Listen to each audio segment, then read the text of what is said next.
Most of the guys I talk to have a similar gym arc. They get into the gym aspiring to be like Person X. Person X could be a fully fledged bodybuilder, the Ronnie Coleman's or Jay Cutler's, whatever. Or it could even be a model, an actor, or even an anime star. You'd be shocked how many guys want to look like Baki. If you haven't watched the anime Baki, then don't worry, don't sweat it. Okay. For the longest time, I was an avid consumer of fitness content, but after a while, I just stopped. The reason, mostly decision fatigue, I would say. Because one creator could tell you to train 3 times a week, another opts for something hyperbolic like 3 times a day. Trust me, The Rock trains, I think, twice a day with cardio in the morning and then weightlifting in the evening. 5 hours a day in total of training. Really crazy, right? Or even some that can opt for maybe intermittent fasting. Then someone is telling you consume 5 meals a day, snacking in between every 2 hours. It can get really exhausting, to be honest. And honestly, at a point, you just have to cut it. And the beauty about creating your own content is that a secondary effect is you get more swallowed up into your own work, so you seldom consume other people's content, or at least you become a bit more selective of the content you choose to consume. It needs to be more inspirational or kind of like informing your own creation process, right? Despite how much my content consumption has atrophied, I can't let a CBum video past my YouTube feed without watching at least the highlight. For the uninitiated, CBum is the 6 time Mr. Olympia in the classic physics division, a Greek god amongst men. And if I'm being honest, back at the advent of my gym journey, I would inhale CBum videos like jet fuel fumes. But at least I didn't live without picking up a few crucial nuggets. So the first point is training. Intentionality trumps weight. The biggest lesson from watching CBum's training isn't the drop sets, supersets, or high volume he goes for, which is a lot. It's training with intensity without neglecting form. He embodies the idea of form over ego lifting. There was this video where CBum was training with Ars Kalechinsky and Ramon Dino. I hope I've not butchered their names, but this was before his last show leading to retirement.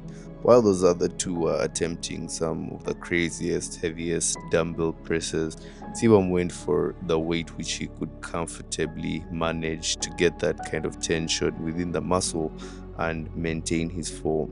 Why? Because risking injury of pure ego a week out from the Olympia, the biggest show of his life, would be dumb and detrimental. I'm not trying to shit on the other guys, but I'm just trying to emphasize the fact that CBum really has a huge focus on his form. He proves that the weight on the bar is secondary to the quality of the rep. If you can't feel the muscle you're trying to target working, then you're just moving the metal aimlessly, right? This meticulous focus on intentionality leads me directly to the next point, which is humility. Sibam's humility is evident even from his style, the way he dresses, right? He was actually my style inspo for a while when I first got into the gym. A kind of streetwear look is what he usually goes for, where he gets into Vans or just really casual shoes, a graphic tee, a baseball cap, and some shorts. A very skater coded look, right? It's really simple, and you'd assume a guy with that monstrous muscle would want to display it everywhere. I mean, wearing like stringers and tanks and all these things to really showcase what he has built. But it's quite the opposite.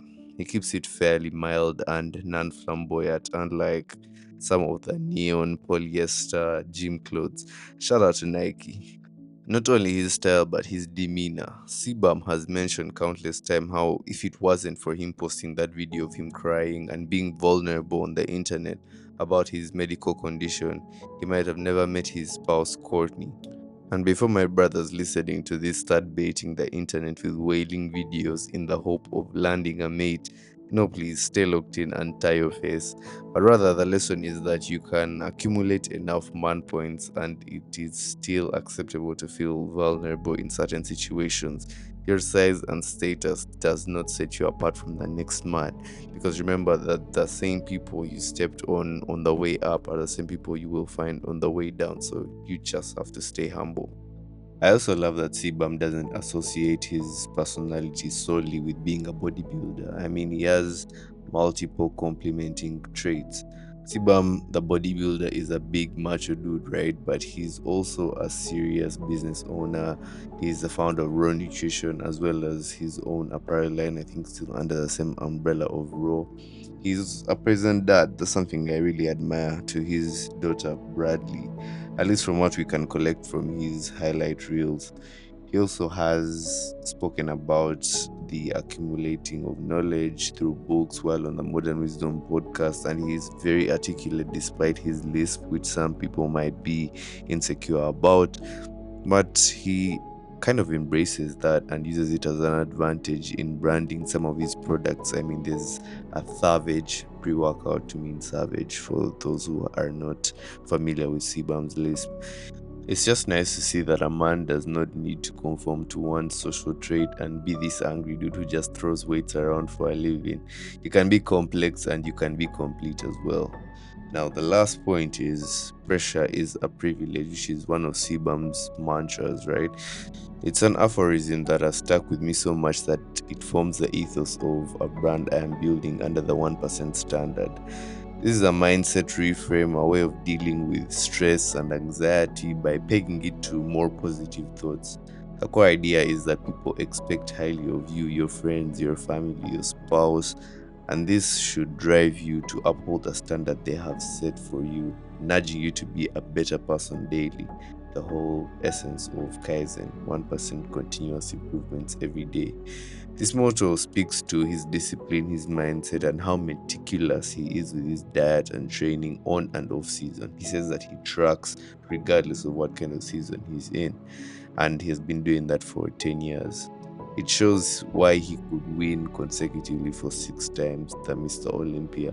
Not to say that the other bodybuilders don't do it, but I guess you win some, you lose some, right?